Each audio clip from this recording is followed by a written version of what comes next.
पुढची बातमी पाहूयात। मैत्रीच्या जाळ्यामध्ये ओढून अल्पवयीन मुलींवरती अत्याचार करण्यात आला। लग्न समारंभामध्ये झालेल्या ओळखीचा गैरफायदा घेतला गेला। 20 वर्षीय तरुणाकडून 17 वर्षीय अल्पवयीन मुलीवरती अत्याचार करण्यात आला। भंडाऱ्यातील अड्याळ पोलीस स्टेशन अंतर्गतचा हा सगळा प्रकार आहे। आरोपी आदित्य सोनटक्केला रावणवाडी पोलिसांकडून अटक करण्यात आली आहे। तर झालं असं की आरोपी आणि पीडित मुलगी यांची ओळख एका नातेवाईकांच्या लग्नामध्ये झाली। त्याच्यानंतर त्यांच्यामध्ये फोनवरती संवाद सुरू झाला। मैत्रीचं रूपांतर झालं। फेब्रुवारी 2026 मध्ये आरोपीनं पीडितेला रावणवाडी येथील एका हॉटेलमध्ये बोलावून घेतलं आणि तिच्यावरती अत्याचार केला।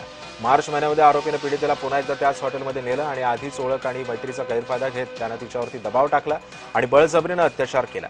घटनेनंतर काही काळ पीडितेनं भीतीपोटी गावागावांमध्ये कुणामध्येच ही माहिती दिली नाही। मात्र सतत होणाऱ्या त्रासामुळे अखेर तिनं धाडस करून ही बाब कुटुंबियांना सांगितली। कुटुंबियांनी तात्काळ अड्याळ पोलीस ठाण्यामध्ये तक्रार दाखल केली। पोलिसांनी या प्रकरणाची गांभीर्यानं दखल घेत आरोपी विरोधात गुन्हा दाखल केलेला आहे।